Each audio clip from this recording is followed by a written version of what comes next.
The Monday, October 25th, 2021 meeting of the Marquette City Commission is now called to order at 6 p.m. Please join us for the Pledge of Allegiance.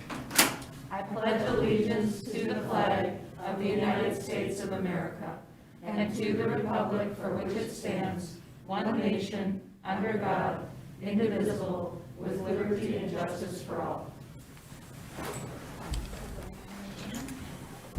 City Clerk, roll call, please. Commissioner Bonzal, Here. Commissioner Davis, Here. Commissioner Hanley, Here. Commissioner Mayer, Here. Commissioner Stonehouse, Here. Mayor Pro Tem Hill, Here. and Mayor Smith. Here. We are all present. Thank you. Commissioners, we have an agenda this evening. Do we have a motion on the agenda?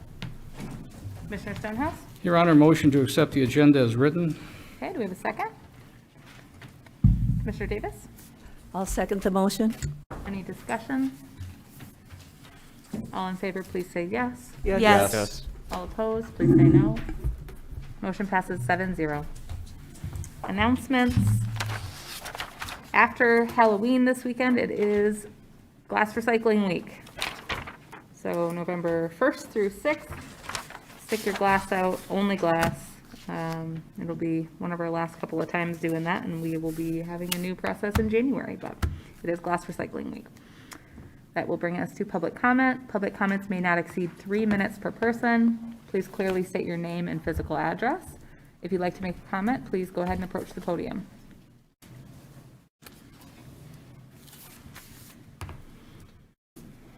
Hello, my name is Stosh Wasik. I live at 722 Horizons Drive, Marquette, Michigan. I'm also one of the owners of the Fire Station Cannabis Company. I'm here to show support for the agenda item in new business temporary marijuana events policy and resolutions. We're really excited to see this come to the city of Marquette, and we can't wait to start bringing events like this to the city. There's a few things after looking over the documentation that's been released to the public that we'd like to I guess, shed some light on. First thing is the pricing of the event. It seems completely appropriate for public events if we were going to bring in vendors and sell tickets to the public. A minor concern that we had was we get a lot of demand for customers and our patrons to have events or temporary marijuana events for weddings, like private parties such as weddings, or you could have it at like a college graduation, primarily weddings, and the cost associated with this marijuana permit set at $700 to be able to vend cannabis is significantly higher than if there was alcohol on the premise. And I understand it's a new license, but I would just like to see the potential of a division of the permits given if an event such as a wedding is held on Presque Isle and someone wanted it. It's a pretty high price to pay for someone just to have it there, and that's before the sale of any product. And then to touch on that as well, if there was ever a wedding or an event, I noticed the time constraint from like May to October. To maybe, I don't see the restriction on why we can't have these outside of those months. I'm just concerned, like if Lakeview's available for rent outside of October to May, then why not have it then as well? And then secondly, this one's going to kind of come out of left field. I'm also the owner of Hooked Up Charters in Marquette, and we operate out of Cinder Pond Marina. And just because I'm here for this, I figured I might as well touch on another topic that I am running into at the marina. And then I also share the same sentiment with some of the other captains and owners of the charters that operate out of Cinder Pond. Right now, currently for a boat slip, we're required to pay 100% increase in the price for our slip annually. And so that's several $1,000s. And I understand that as a commercial vessel, we may be in and out of the docks more, but I feel that 100% increase on the price is borderline,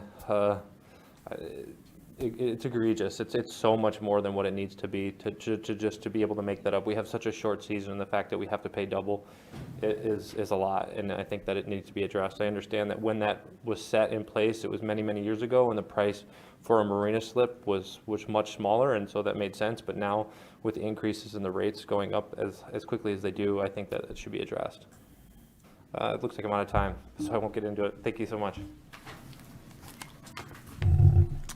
Yeah, just as a note, it's our, we have a chance to respond to public comment at the end of the meeting. So we'll carry on with public comment here. If If anyone else would like to address the commission, you've got 3 minutes to do so. Name and physical address, please. My name is Molly Miller. I live at 1218 2nd Street in Marquette. I first of all want to thank you all for supporting the climate emergency declaration 2 weeks ago. I think I speak for a lot of people at that meeting when I say that I left feeling happy and hopeful, so thank you for that. And also thank you for everything that you already do to help mitigate climate change here in Marquette. I came here today to express my support to pass this declaration as soon as possible. As the title suggests, this is an emergency. We need to act now. We know that there will be a point of no return, a point when it's too late to take action to stop this crisis. So I hope that we will pass this as soon as possible and take climate action now. Thank you. Anyone else for public comment?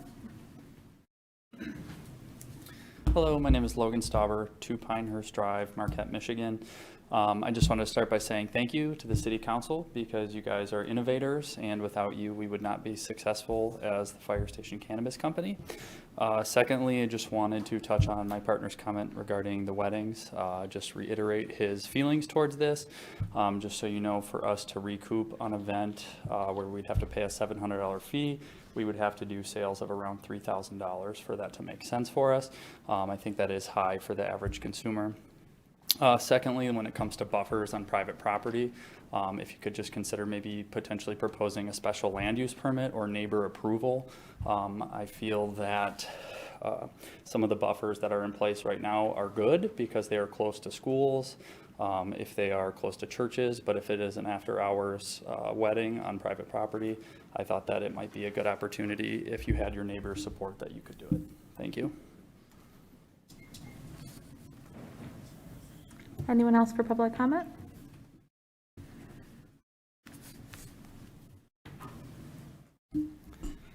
My name is Ryan Stock. I live at 1085 Woodridge Avenue.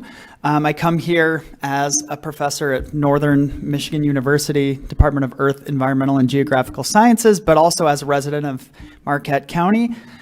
Just to echo what Molly was saying back there, I am here in support of you issuing a climate emergency resolution as soon as possible.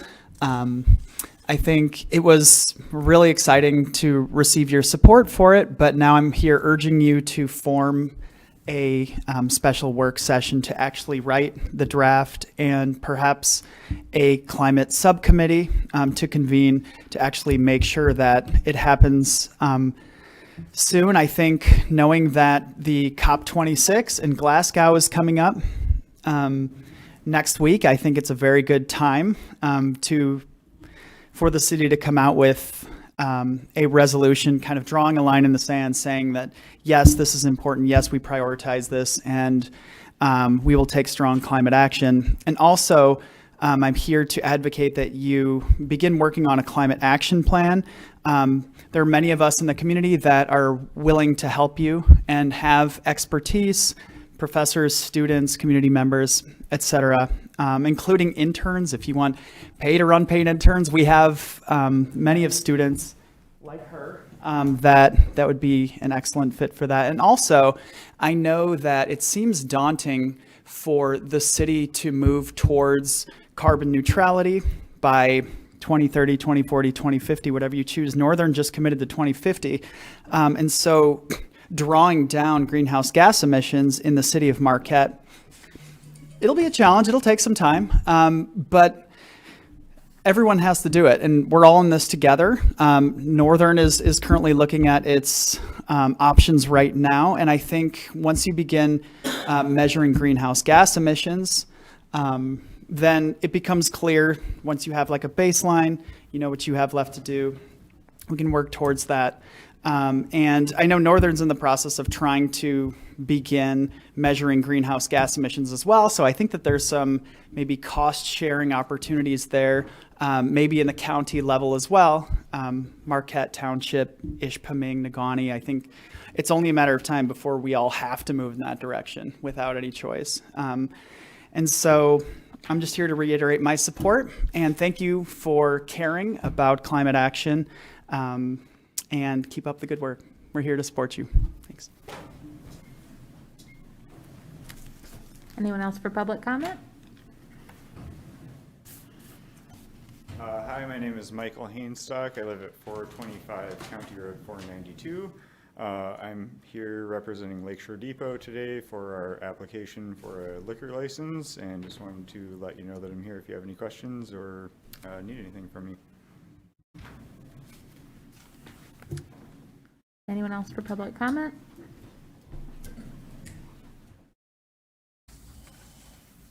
Okay, seeing none, public comment is now closed. We have one presentation tonight. The first item on the agenda here by City Clerk Kyle Whitney on the election board. We'll go ahead and get that queued up. Thank you, Kyle.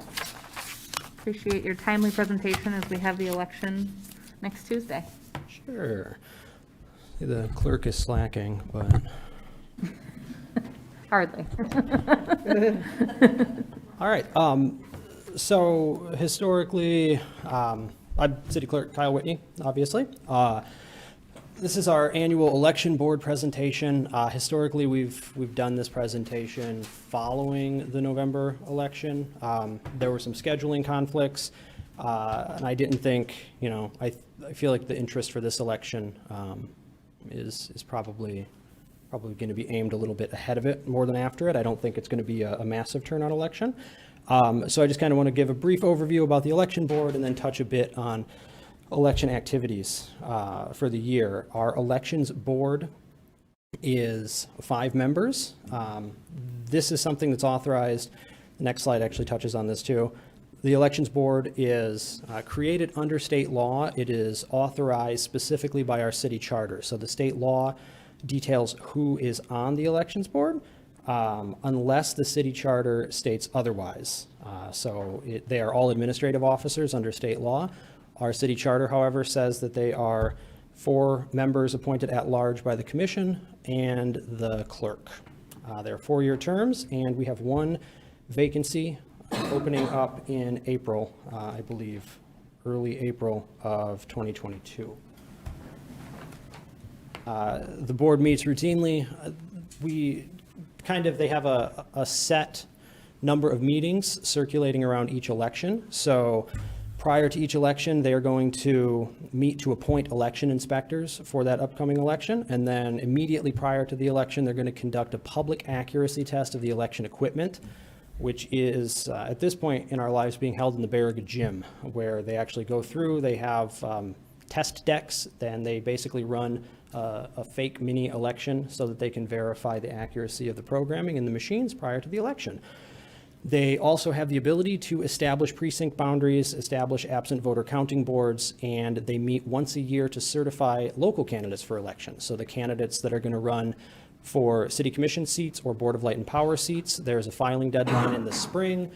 Those candidates have to clear some very low hurdles, and then their candidacies are certified officially by the elections board. I say low hurdles because it's 25 signatures or $100. You have to be a resident. You have to be registered to vote for a year.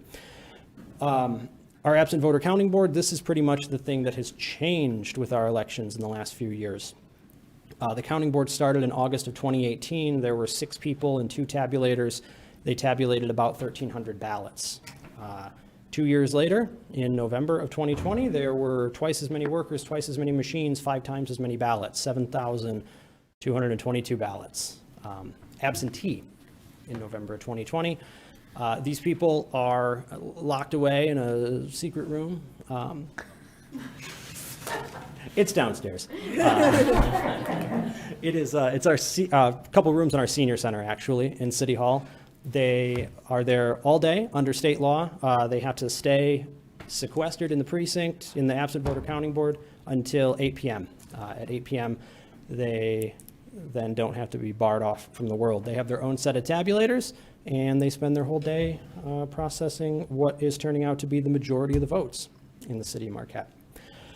And then this is probably the only other real thing I wanted to highlight, I guess, in our elections. There is a fairly robust audit process that the state of Michigan has put into place that includes immediately following the elections, statewide now, on statewide elections, they're doing what's called a risk limiting audit, which is essentially a statistical audit. It's a statewide sampling of ballots that are on ballots across the state, a statewide sampling of races from those ballots, and they get a statistically relevant number of ballots so that they can verify the accuracy of the election results, if that makes sense.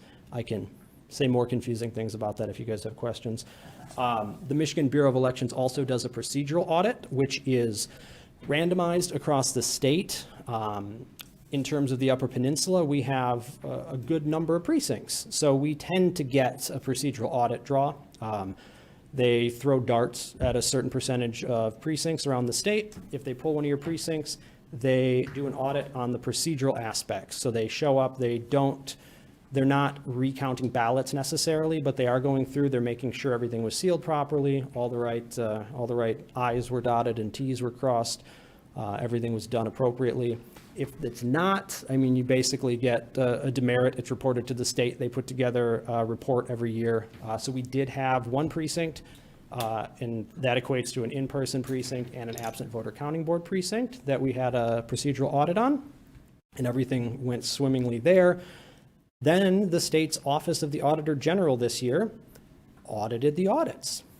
So of the random procedural audits that were conducted, they took a random sampling of those, and we got that one too.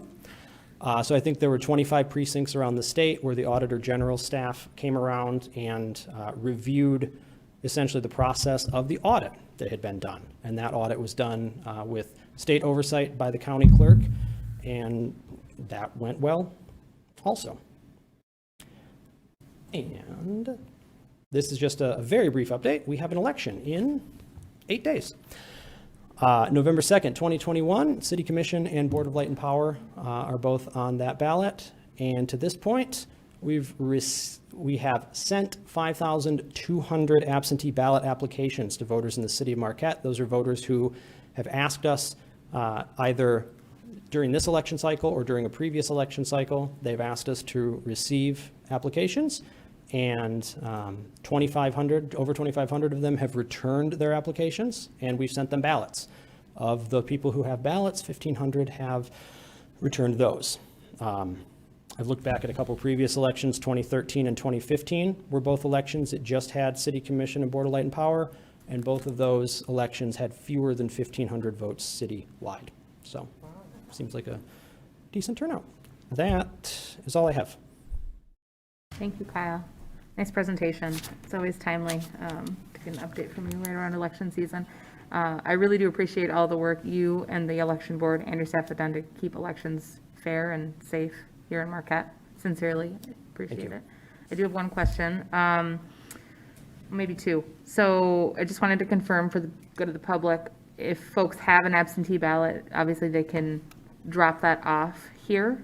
They don't have to put it in the mail. They could drop it off even on election day, correct? Correct. Yep. It can be, I tell people it has to be returned. We have to get it by 8 p.m. on election day. So they could drop it off even on election day. And drop it off in person. We have drop boxes at City Hall and at the Service Center, 1100 Wright Street. Perfect. Thank you. And my other question is, I know there's a lot of legislation that went into effect for the last presidential election, allowing people to kind of register to vote last minute. Are those things still in place, or were they for a period of time? No, the new registration laws are actually part of the state constitution now. Okay. So the constitutional amendment that was approved by voters say that voters in the state of Michigan can register up to and on election day, and then it kind of leaves it to the state to figure out what those processes are. So you can still register up to and on election day. If it's within 2 weeks of the election, it has to be in our office in person, and you still have to, just because you're here doesn't mean you're qualified. You still have to be a resident of the community for at least 30 days by the time election day rolls around. Okay. So that's still something you would accept up to and including election day? I'm not imagining you're going to have a huge turnout, but it's good for someone sitting at home that maybe Correct. has moved here somewhat recently, longer than 30 days ago, but hasn't updated that. So thank you, Kyle. Other commissioners, questions or comments for Kyle? Mayor Pro Tem Hill? Thank you.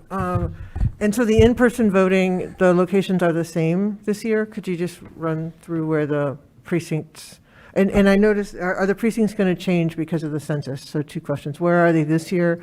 And will the precinct lines be changed? The precincts, the polling locations now and not forever, at least for the short term, are the same. They are going to be precincts 1, 2, and 3 are in the Baraga Gym in the basement of City Hall at 300 West Baraga.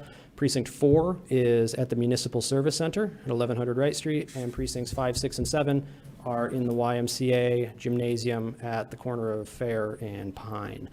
And regarding the census, it's kind of a trickle-down approach where the census numbers come out, the state redistricts. At the same time, the counties are reapportioning their county commissioner districts. It looks, for all intents and purposes, like that process has concluded and is not going to really impact our precinct lines. So I don't anticipate in the near future any changes to our polling locations, our precinct layouts, anything like that. Thank you. And thanks for all the work. I know it's a huge amount of work that last election, and you're supposed to do a fantastic job. Thank you. Commissioner Bonzo? Yeah, thank you, Madam Mayor. I also just want to thank you and the board, the Board of Elections, for all of the important work that you've been doing and that you did in 2020. Especially want to commend you on the getting that grant from the Center for Tech and Civic Life that allowed us to do a lot of really cool and innovative things. And I would just encourage us to consider continuing some of those innovative things that we've been doing in the last year or so. If possible. So, for example, I think having a satellite city clerk's office, at least during major election years like presidential and midterm, on NMU's campus, made a lot of sense and made a positive difference.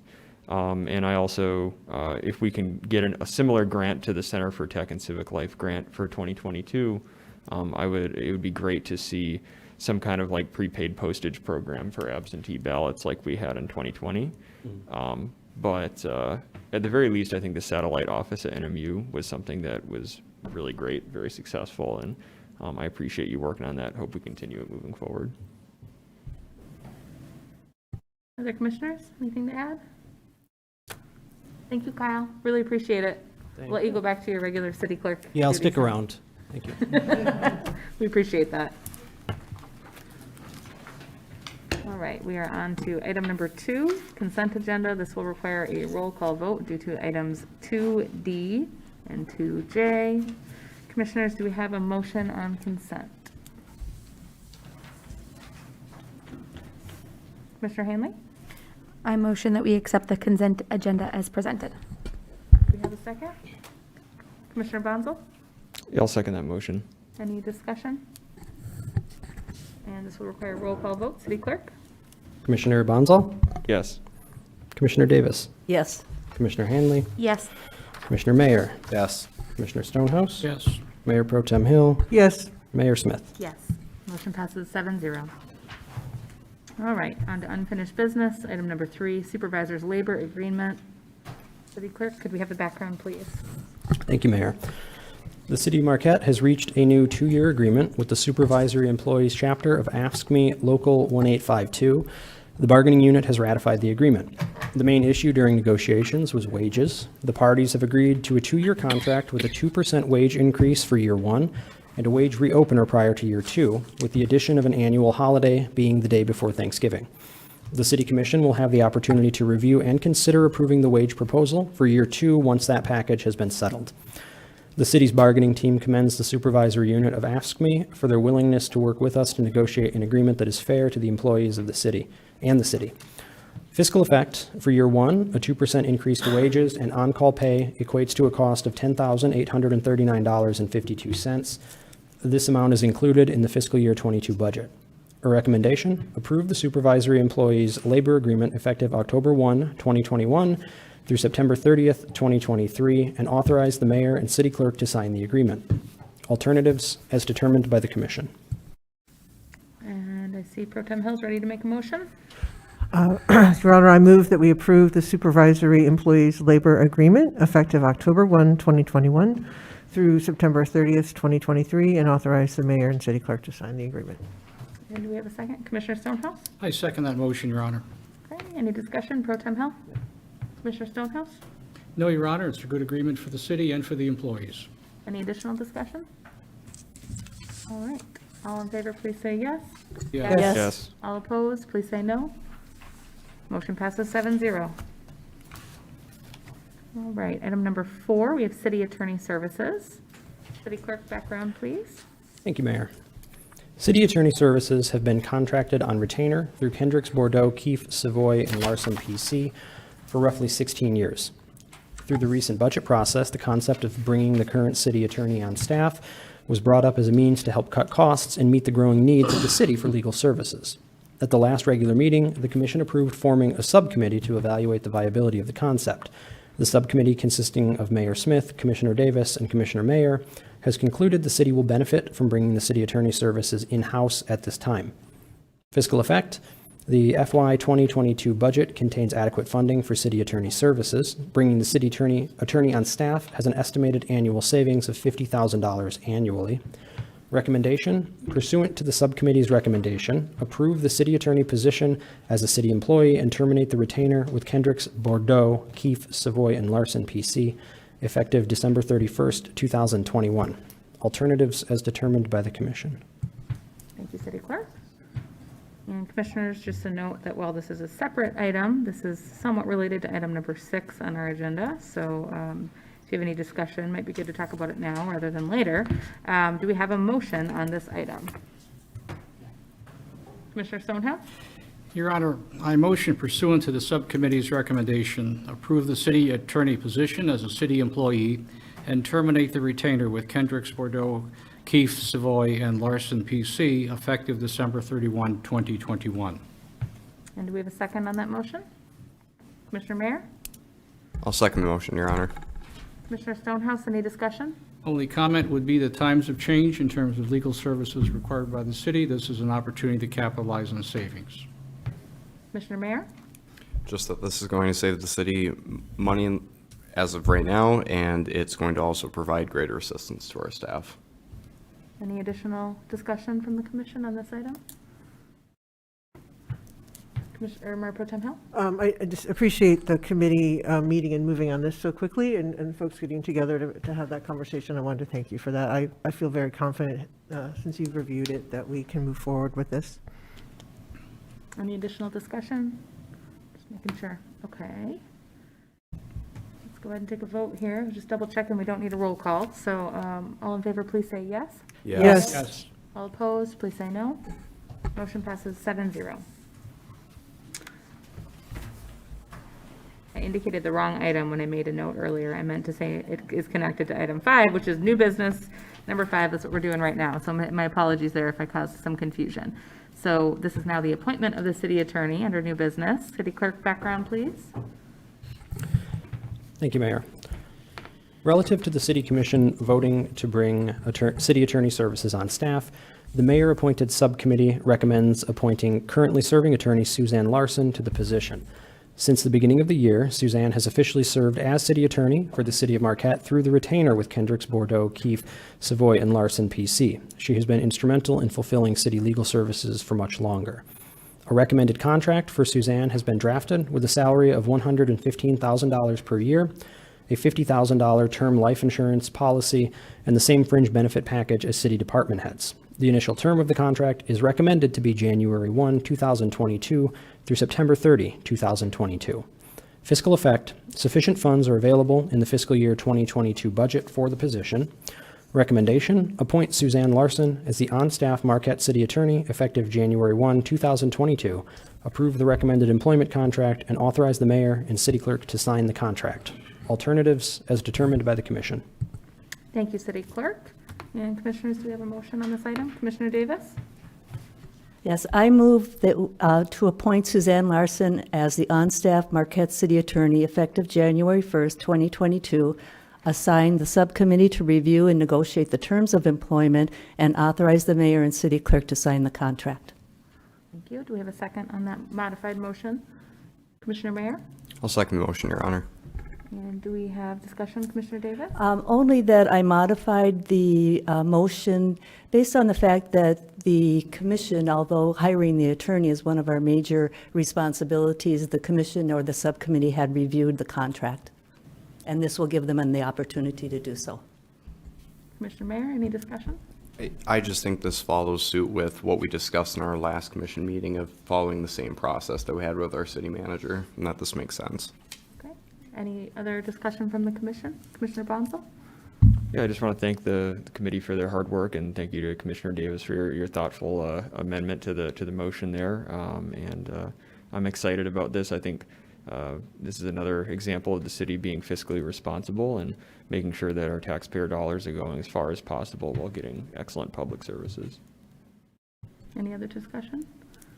Well, I just wanted to add that, you know, pending the negotiation of the contract, which I anticipate should go okay, that I don't see any issues there. We really appreciate everything that you have done and continue to do for us, Suzanne, and I look forward to seeing how this can work in a new way moving forward. It's been my pleasure, and I did express to the manager, this is a little bit weird for me because I haven't had exactly one real job in my entire life. And it has been at the firm, and while the firm is aware that this has been a discussion, and, you know, I've been having discussions with them that this might happen, and they're very supportive of that. Literally, I have been doing one job since I was 25, and it's a very weird feeling to think about having a different employer. So, yes, but I look forward to it. Yeah, great. And I think that the same subcommittee plans to get together relatively soon to look through the contract. As long as that is approved by the commission, which will be the vote here in a second, the commission would then give authority for myself and the city clerk to sign off on that negotiated contract. So hoping to move in quick order to make that happen if it all works out. All right, let's go ahead and take a vote. All in favor, please say yes. Yes. All opposed, please say no. Motion passes 7-0. Up next, we have number 6, City Hall Labor Agreement. City Clerk, could we please have the background? Thank you, Mayor. The City of Marquette has reached a new agreement with the City Hall Employees Chapter of AFSCME Local 1852. The bargaining unit has ratified the agreement. The main issues during negotiations were working hours, the ability to work remotely on a limited basis, and wages. The parties have agreed to a 3-year contract with the addition of the day before Thanksgiving as a holiday, a 2% wage increase for year 1, and wage reopeners in 2022 and 2023 if needed. The City Commission will have the opportunity to review and consider approving the wage proposal for years 2 and 3 once that package has been settled. The city's bargaining team commends the City Hall unit of AFSCME for their willingness to work with us to negotiate an agreement that is fair to the employees and the city. Fiscal Effect. For year 1, a 2% wage increase to wages equates to a cost of $30,000. This amount is included in the fiscal year 22 budget. Recommendation: approve the City Hall Employees Labor Agreement effective October 1, 2021 through September 30th, 2024, and authorize the mayor and city clerk to sign the agreement. Alternatives as determined by the commission. And we have a motion. Commissioner Hanley? I motion that we approve the City Hall Employees Labor Agreement effective October 1, 2021 through September 30th, 2024, and authorize the mayor and city clerk to sign the agreement. Okay, do we have a second on the motion? Commissioner Bonzo? I'll second that motion. Commissioner Hanley, any discussion? I think it is a fair thing for the city, and it was wonderful of them to work with us. I know that everyone would love more to give more of a wage increase, and I'm happy that we were able to come to an agreement for this year and that we can renegotiate again in the next couple of years.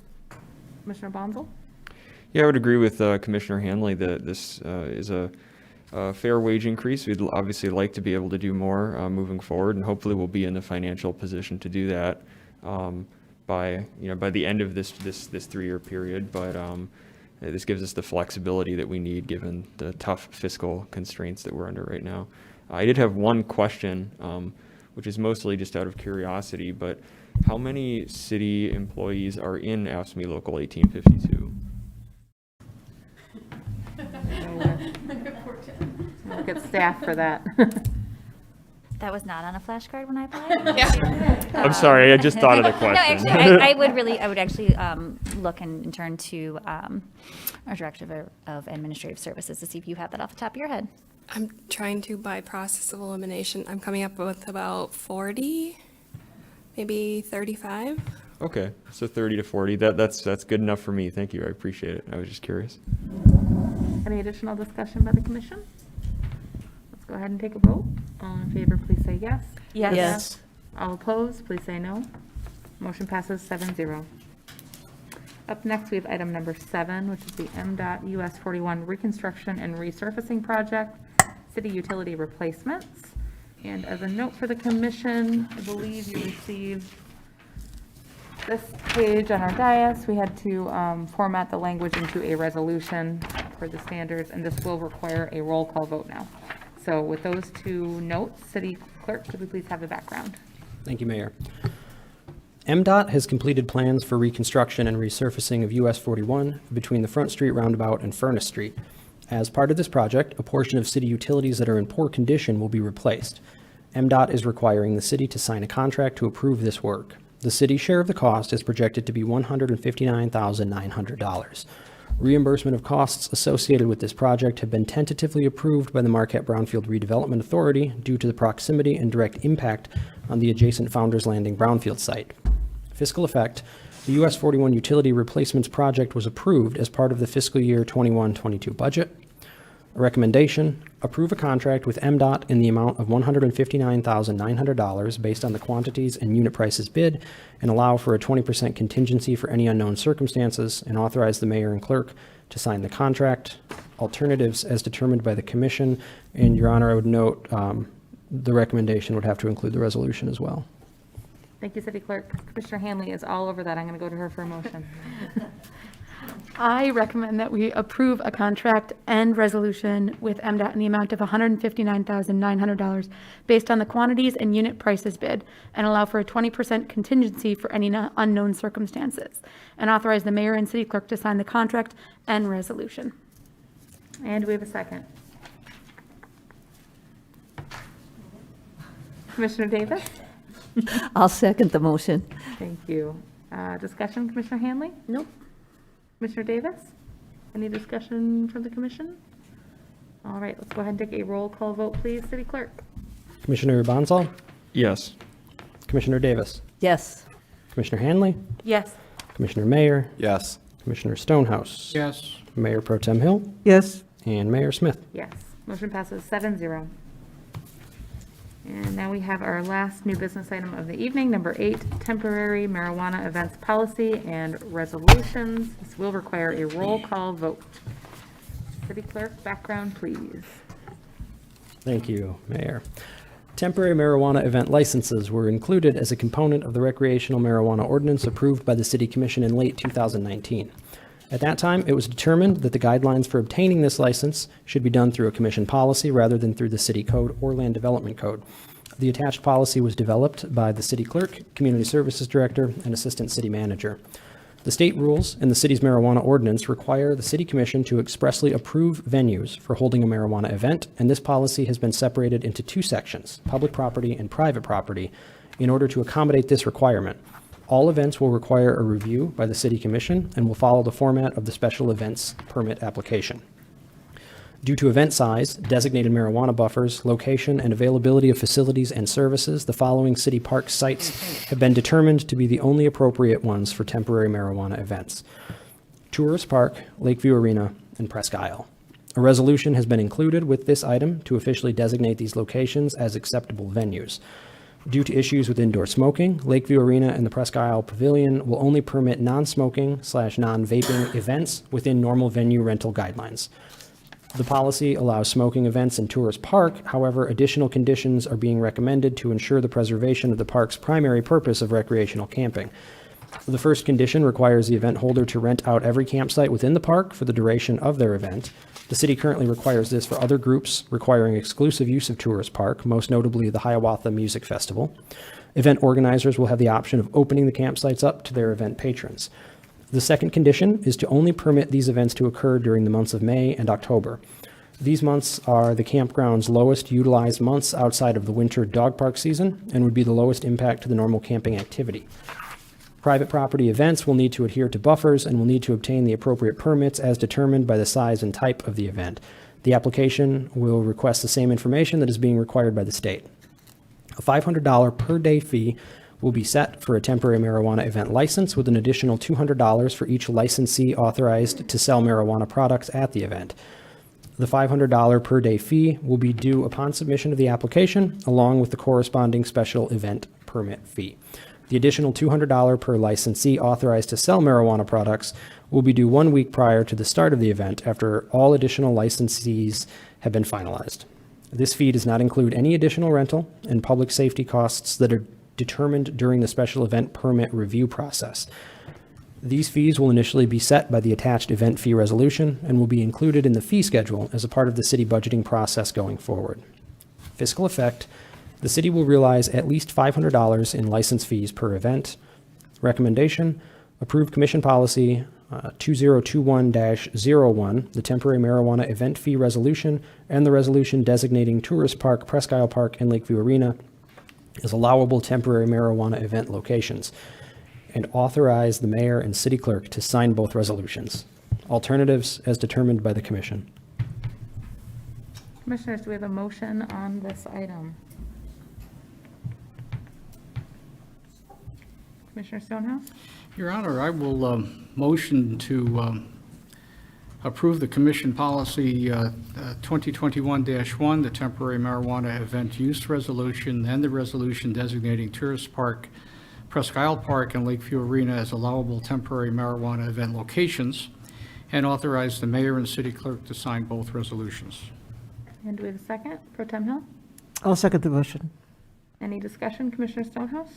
Well, it's all the brave new world for us, and certainly we're going to be experimenting, I think, as we move along. This seems to be a very reasonable start point from which we can take modifications as we gain experience and have the opportunity to learn more. Pro Tem Hill, any discussion? Well, I am concerned that having had it brought to our attention that the difference in the price between an alcohol permit and a marijuana permit. And I guess I don't, I would like some more background about why that was set that way. It was my understanding that this is in line with what the state's also charging. And I would defer just over to Assistant City Manager Sean Hobbins for clarification, but that was the message that was conveyed. Yeah. So we actually could charge up to $5,000 for this license like we do the other ones, but the state charges $500 per event and then actually $500 per vendor authorized to sell. We chose to stay in line with the state guidelines on that and charge the $500 per day per event, and then we actually lowered the per vendor to $200. So we were looking at kind of what the state put in place rather than a comparison with alcohol licenses. And has the state been, are there other communities doing this, or has this happened? We, Kyle spoke with the Marijuana Regulatory Agency, and they said there have been temporary marijuana events. However, we've been unable to find clear examples of them. So in theory, they do exist. I guess I understand the following state policy, and that I guess I also it seems different. Do we also have a difference between alcohol? I mean, you don't have to get a permit to do alcohol events, but you do have to do that just for marijuana, right? For right now. You do need, I believe, a permit to hold an event with alcohol on city property. Right, but not in your own house. So these I guess I don't understand what a private event. Sure. I don't believe private events would actually be allowed in a residence because residential areas are excluded underneath the MRTMA from licenses. So I believe they're excluded. The events would be excluded from that too. So we're probably talking about something on commercial property.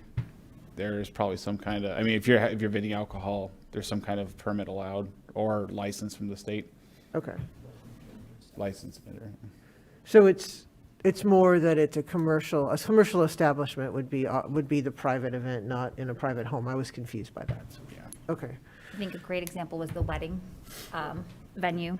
And then when you do have a wedding, obviously you have to either go somewhere where that already has established license or a caterer who brings in who has a specific license, which do charge a fee in order to provide a service. Okay. Unless they have their own format of charging just on alcohol. Okay, thank you. That's helpful.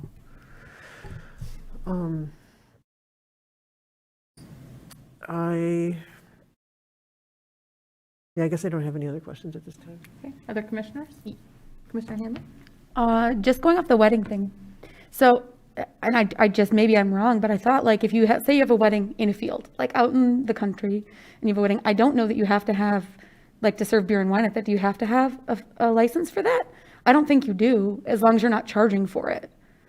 It depends Correct? on, it depends on what venue or depends Okay. on what location. Okay, because I think it goes based off charging. So if they're charging, I can get it. But I also think that the $500 fee for private events that are not going to be huge, grand things, maybe a little high. And I think we may need to look at having a separate. If we have the ability to lower one of them, we clearly have the ability to lower the other, correct? Honestly, I'm having a little bit of trouble Sorry. understanding you. When it comes to the $500, you said we didn't go with what the state charges for the $500 for the 200 fee. So we can clearly lower this. Is it a possibility to say for private events, we have a lower $200 or $250 fee rather than these large grandeur public events on city property? Sure.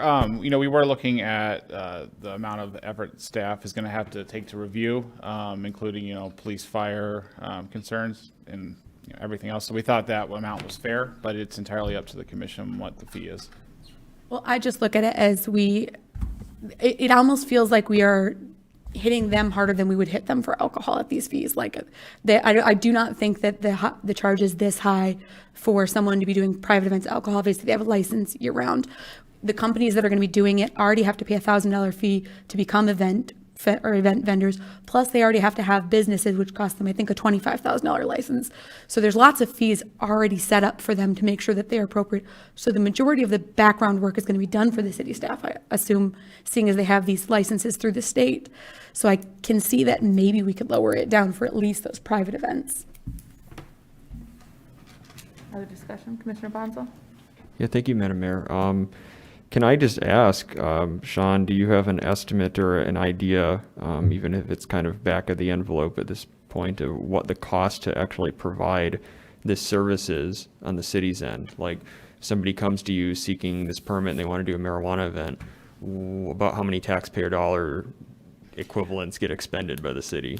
I think we felt that the way we set the fees was going to be an approximation for a basic event. It's difficult to tell at the moment. It's a fairly untested thing in the state, and really, honestly, it feels like it's an untested thing in the country. This could be on the low side. We wanted to avoid the city taxpayers subsidizing, a marijuana event, so we set the fee at something we thought was fair. We used the state as a comparison level. Okay, and would this be part, like moving forward, would this be part of the annual fee schedule that the city Absolutely. approves? So let's say that we determine over the next year, maybe a couple of these events happen, and we find that, it really only costs us like $400 in terms of administrative costs to do this. We could then lower that fee. Yep, this will be rolled into the fee schedule and approved every year, like every other fee, so you'd have a chance to review it at that point. Okay, thank you. I appreciate it. And just one quick clarifying question to make sure I understand this correctly. So the restriction for events in May and in October it only applies to Tourist Park, correct? That does not also apply to Presque Isle and Lakeview, or does it? Correct. It Okay. only applies to Tourist Park. We looked at the primary uses of Tourist Park, the first being the summer camping season and the second being the winter dog park. The dog park is from November through the end of April. Camping season starts mid to late May and goes through about mid-October. So we tried to look at the window of like the park's intended use and fit this in around that. Great, thanks. And just also you don't need to respond to this, but I just want to note that it does say in there that these temporary events would be permissible in indoor rentable facilities as well at both of those locations. So presumably, like, you could have them at any time of year at those two locations. An edible event, correct? Yeah, sure. No smoking. Yes, of course, yeah. All right, that answers all the questions that I had. I mean, I definitely understand the concerns about, it does seem a bit unfair or irrational in my view to have different fees for alcohol, for events that serve alcohol in city parks versus marijuana events. But I also appreciate that I mean, there may be some expenses associated with this that are somewhat different from events that serve alcohol, and it is sort of untested. I'd be curious to hear what my colleagues think, but I mean, maybe if we're going to just revisit this again in about a year's time, I don't know. Other discussion? I thought I saw Commissioner Davis's hand earlier. As Commissioner Stonehouse said, I think we are looking at uncharted waters, and it sounds to me like Kyle and Sean, and probably John too, because I see him nodding his head a lot, have done some major research on this, and I think what we've got is a draft of a policy that is probably going to be a model for the rest of the state. I appreciate that it's pretty conservative, and certainly we can, as time goes on, we can think about lowering fees or expanding venues, but for right now, I think that it is a good policy that I'm very confident in a vote for a positive vote. I do have one clarification question, and that is Presque Isle. At one point, we're talking Presque Isle, and other times we're talking about the Presque Isle Pavilion being non-smoking. So would I be able to have a wedding at the band shell and have an event? The Presque Isle events would only be allowed at the pavilion. Only, okay, so it is only the pavilion. The pavilion. It's a little indoor confusing. rentable facilities. Thank you. Other discussion, Commissioner Mayer? Thank you, Madam Mayor. Initially, I had this thought, but Commissioner Bonsall kind of just brought it up too, so I'm just going to go with it now. I think that, and correct me if I'm wrong, this policy would be going into effect for this coming year, 2022? Correct. Okay. Well, I think technically going forward. Right, but you're talking the months of May and October, so. Till October. That is very true. Someone could put an application in feasibly tomorrow. There is a 120-day lead time. I was about to say, that'd be a pretty quick turnaround. Never know. All right, so I'm actually going to make an amendment to the main motion and add the following language to the current motion, that this policy will be brought back to the commission in November of 2022 to evaluate and make modifications if needed. Can I just ask what the reasoning is for November of 2022 instead of ahead of budget season when we review the fee schedule? Yes, because we can review the fees then, but any other modifications to the policy we couldn't necessarily do at the same time, and it also would allow us to have both that spring and fall season of doing the events through it by November. Okay. Is there a second on Commissioner Mayer's amendment? Pro Tem Hill? I'll second that amendment. Any discussion on the amendment? I think maybe okay, Commissioner Bonzo? I mean, that makes sense to me. I think that there is more to this than just the fee, right? I mean, this is quite a lengthy policy, and there are various aspects and things that we might learn in the coming year. So I think revisiting the entire thing, in addition to obviously reviewing the fees when we're reviewing this and formulating the city budget next year, makes sense. Okay, Commissioner Stonehouse? Your Honor, we've done it with food trucks, and we've done it with vacation rental homes, so certainly this is not unusual for the commission to do it in this fashion. Any other discussion? I would agree. I don't have any issue reviewing this in a year's time. So let's take a motion on the amendment only. All in favor, please say yes. Yes. Yes. All opposed, please say no.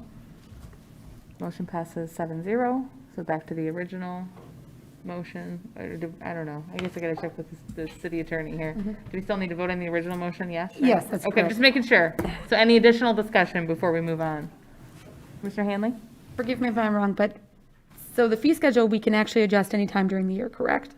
Like, we don't have to wait till budget season if we find a fee that's incorrect. So if we get through halfway through the year and realize this is only costing us $100 in city time, we can adjust it at that point, correct? Could. We don't traditionally review midway through the year. Those, I mean, it's going to take some time before we see how many, that's my thought is. Okay, I just wanted to see where it's at. The city managers. Sorry, go ahead, city manager. I would say essentially when you are setting a fee on it now, you're amending the fee schedule at this point. So when you do talk about amending fee schedules, it's generally happens throughout the year. Just not a formal process like we do when we adopt it, such as the budget. Any additional discussion? All right, let's go ahead and take a vote. And this is a roll call.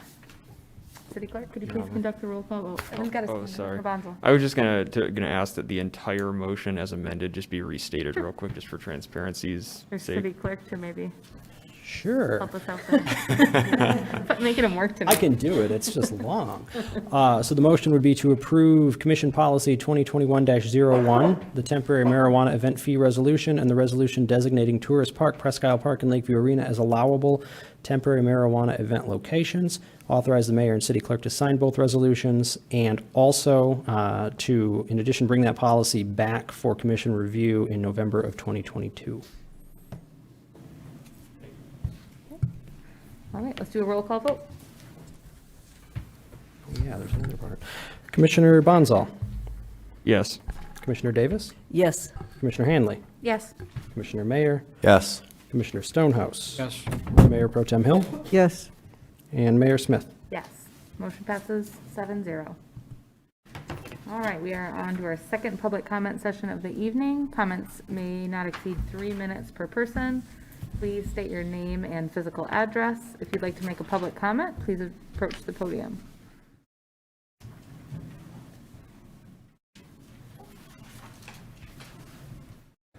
Josh Hossack, 722 Horizons Drive, Marquette, Michigan.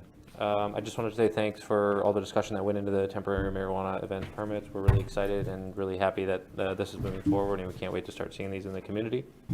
So thanks for all of that.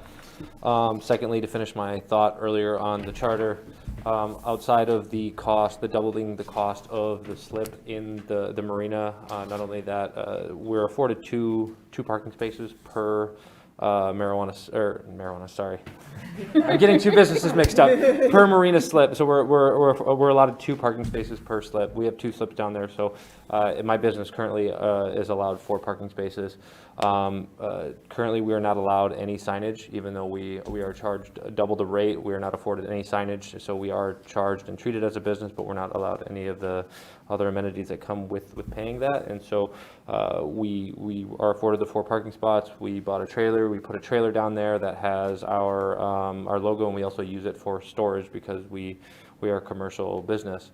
And then the marina decided that was not acceptable, even though we have paid just like everyone else to park in those spaces. And so we talked with the city, and the city then decided that the city wanted to lease us space in other parking spaces, which we thought was okay. But in my opinion, it also seems like $500 a month for another parking spot, although we have already paid double for 4 parking spots, seems like somewhat of a cash grab.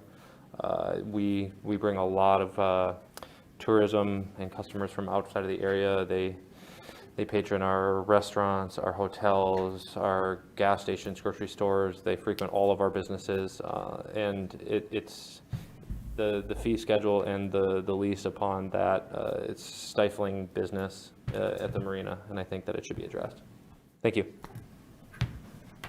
Anyone else for public comment?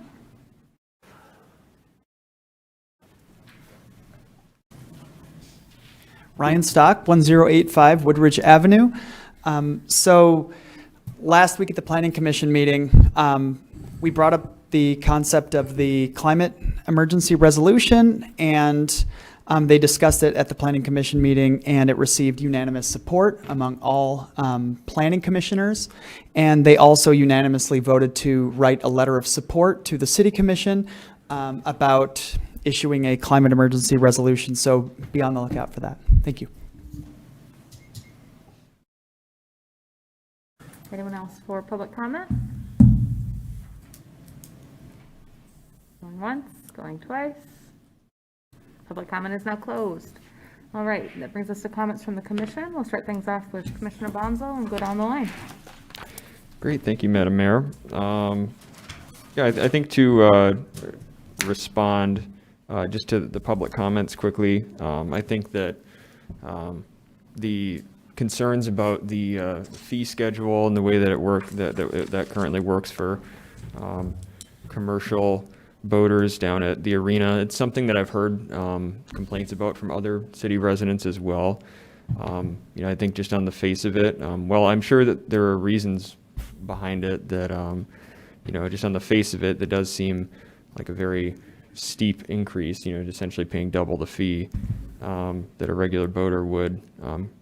So definitely something I think that we should explore moving forward in our next budget season. I think we were in a position this year where, we frankly probably couldn't really afford to reduce many, if any, fees given the financial constraints that we're facing. But I think moving forward, it's definitely a discussion that we should be having in the coming year, among other things like potentially, revisiting the fee for marijuana events or things of that nature.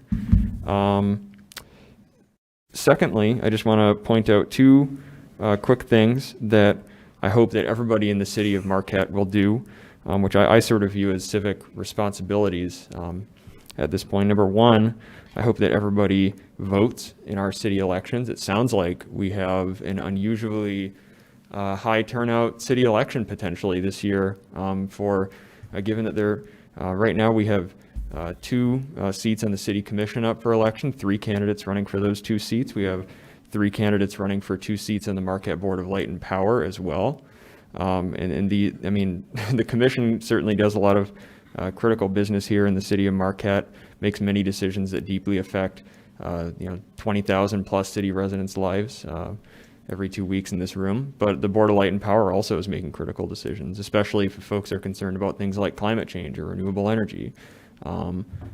This would be a place to get involved, at least by casting a vote. So I hope everybody does that. And of course, you can go to the city clerk's office here, or you can give them a call at 228-0430, and they can tell you how to get an absentee ballot, how to register to vote. It's not too late to do that.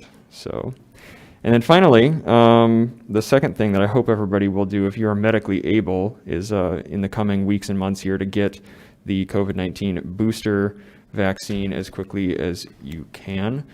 I just signed up to get it at Walgreens in a few days. It was very quick and painless, much like my original experience getting vaccinated. I think that clearly we see evidence that that the CDC is recommending that certain folks be getting the boosters, and so if you're eligible, if you're one of those folks that you're an adult and you got the Johnson & Johnson, or you're a senior citizen and received one of the 2-dose vaccines, I just encourage everybody to go get that booster and keep yourselves, but especially your loved ones, your neighbors in our community safe.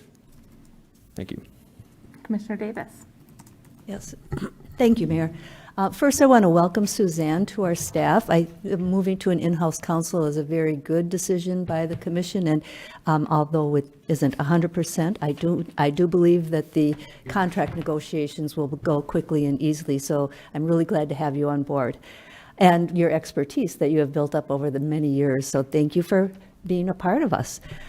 Regarding the charter business at the marina, that's a very important part of our city, what we do and what we look like. And like Commissioner Bonsall, this is not the first time I've heard it. I know that those fees were set many years ago. I, as a commissioner, look to the Harbor Advisory Committee to make recommendations to us. And if you haven't brought that to the Harbor Advisory Committee, I hope you do, and that we have a chance to take a look at that in the near future.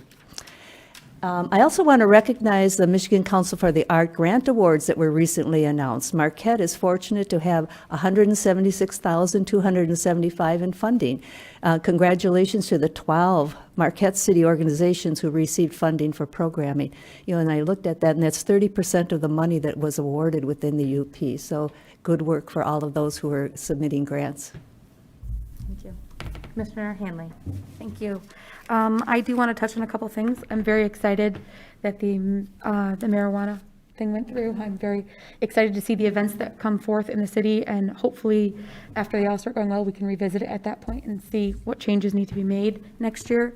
When it comes to the marina that was brought forth to us, I have heard it from 2 separate charter businesses down there with the same issue. And I think that looking at something as simple as possibly allowing them to have signage in their parking spot or something like that, to where they could have something for the massive amount of money that they spend. And I'm not saying that it's unnecessary. I understand that our harbor rates were a lot lower for a long time and that they had to come up, and that's why, and they came up at a fast schedule because of that. But I also think we need to make adjustments for the 100% above that. I would like to thank Ryan and Molly for coming in again. I agree with you fully that this is something we cannot wait on. And I do hope that in the meetings coming in November and December, we can make sure to get this on there and start going. I know that it seemed to have full support of the commission.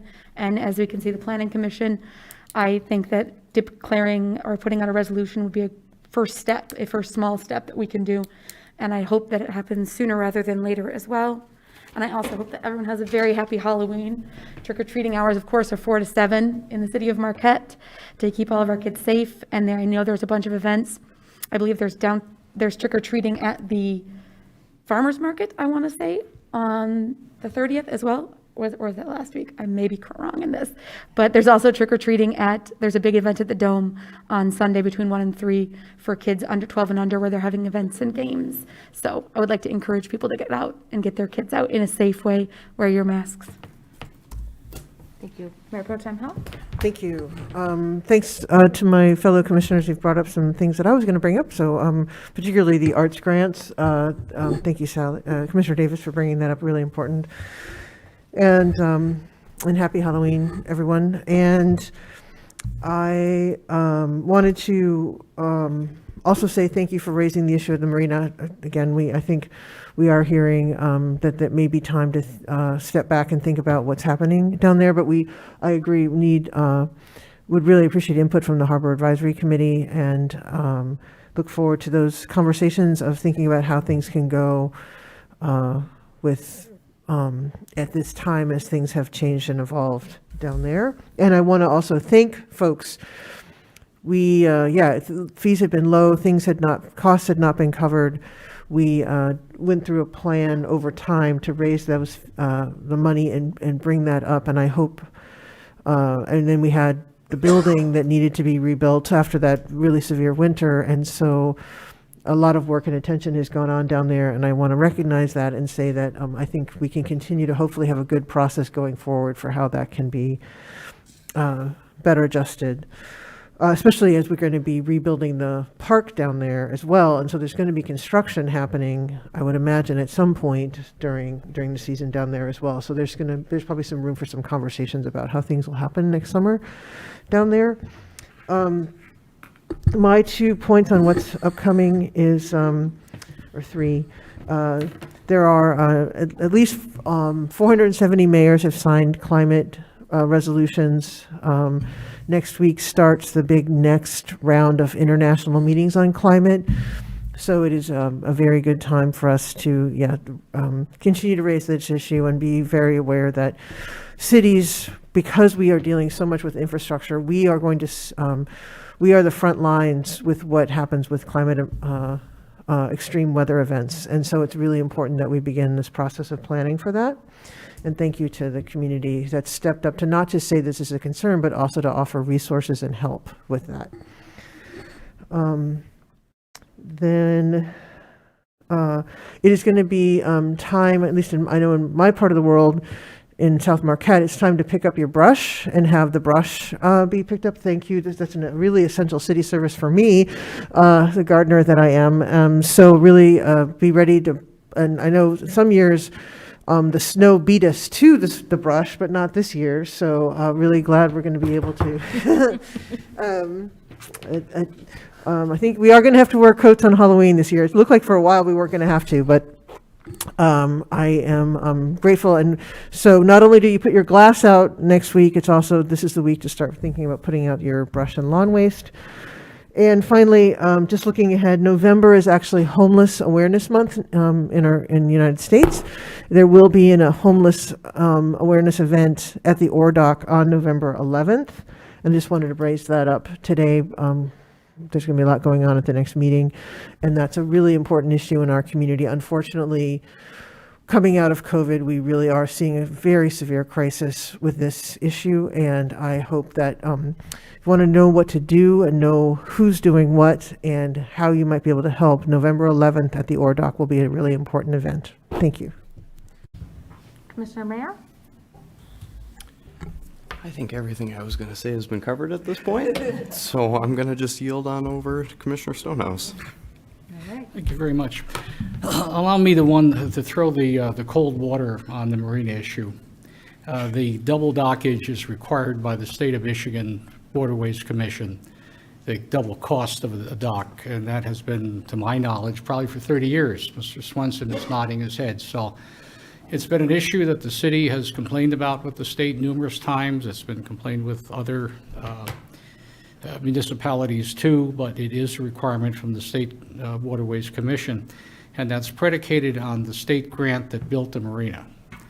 And the marinas in the state of Michigan were constructed not for commercial users, but were constructed for recreational boaters. And that's the argument that the state has made in the dispersal of the funding. So the city's hands in that regard are tied. We have to follow the state law on the grant, much to, I think, our desire to do something different.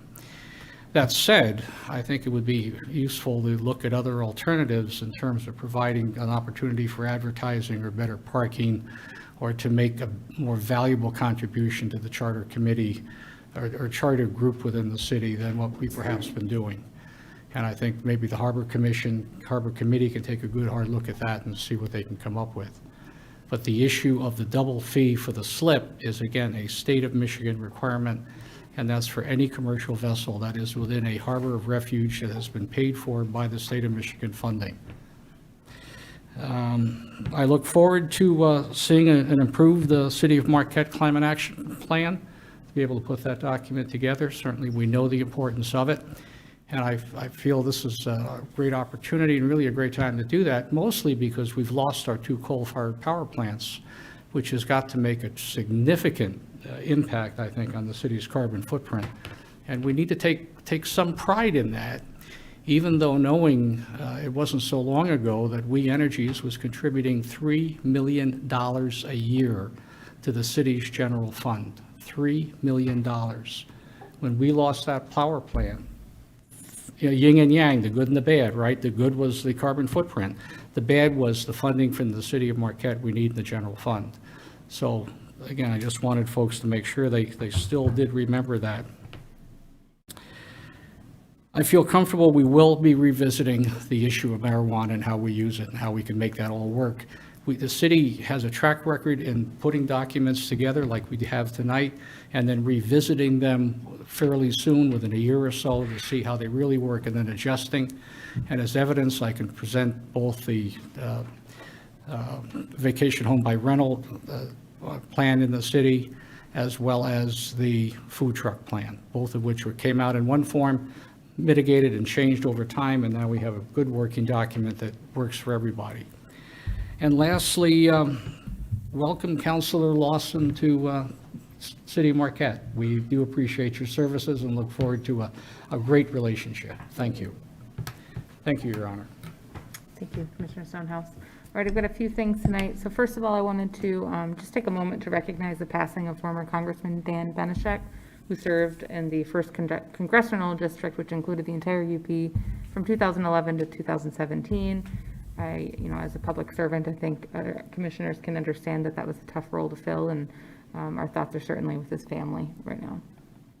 I just wanted to say it was also kind of a bright spot to have a variety of comments from the public tonight on several different issues or concerns. Really glad to be back in meetings in person and have that input and hear what you guys have to say, because that is why we do what we do. It's for the public, right? So appreciate the comments and questions on the marijuana events and the boat slips. I think a lot of that's been addressed already, but we are listening. We are definitely taking those questions and concerns into account as we move forward, and I appreciate both of you being here. And then on the climate emergency declaration, I'm looking in the back at Molly and Ryan. I'd been working with city staff and I know the city manager. We're hoping to have that done by the end of 2021.